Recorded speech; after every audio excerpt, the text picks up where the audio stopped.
इस्लामी बयानिया इस्लाम के आला इक़दार की दौलत से माला माल है।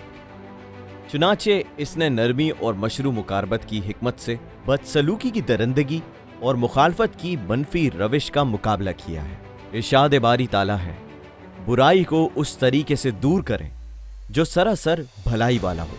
ये सब एक ऐसे आला अखलाकी बालादस्ती का मजहर है जिसने रवादारी यानी कंडीशनल फॉरगिवनेस मशरूत माफी के तसव्वुर को अफूदर गुजर यानी अनकंडीशनल फॉरगिवनेस गैर मशरूत माफी तक पहुंचाया, जो फजल, माफी और आसानी को एक मुस्तकिल उसूल के तौर पर अपनाता है। वो ना किसी मौके या रद्द अमल का मोहताज है और ना किसी बदले का मुंतज़िर। इस्लाम ने अपने आला अखलाक के जरिए एक बुलंद मायार कायम किया है जिसमें रवादारी की अहमियत के बावजूद, जो कि बाहमी इक़्तिदार के तबादले पर मबनी है, अफू व दरगुजर की तलकीन की गई है। ये रवादारी से इस मायने में बढ़कर है कि अफू व दरगुजर में पहल होती है।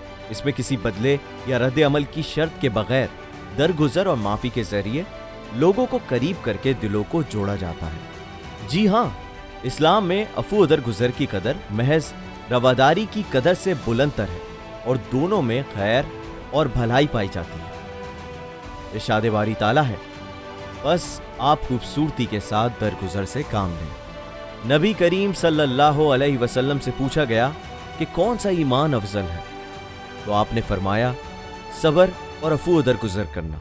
अफू व दरगुजर लोगों के मामलात में हुस्न इखलाक, फजीलत और एहसान के तौर पर जाहिर होता है, जहां बुलंद ज़र्फ़ी, दरगुजर और माफ़ी का मुज़ाहिरा किया जाता है।